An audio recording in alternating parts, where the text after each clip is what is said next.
So I think at this point we've all heard about this new TikTok creativity program. So I just got an invite in my email to actually become a part of it. You can hold down to read more about it. It gave me all the instructions here, so naturally I was like, I'll go try it for the people. You can see here what the qualifications are for this actual program. So I basically went through the whole process to be a part of it, and then got to this place right here. I was like, ooh, so cool, I'm gonna get to see what's in here. And then it was like, just kidding, we're gonna need 3 days to prepare your dashboard.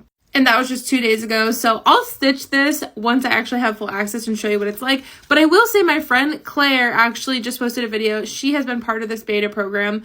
And she's actually making not a lot of money right now, but if her views get crazy, she's gonna be making a lot of money. I'll link Claire's profile here so you guys can go see the video. She posted it very recently, but I'm excited about the potential. However, I never rely on these programs for my actual income that I need to pay my bills with. Especially as someone who transparently does not get a crazy amount of views by any means. I'm probably gonna get dollars, tens of dollars, not hundreds of dollars. Very curious to hear if anyone else has any experience with this beta program. I would love to hear how it's going.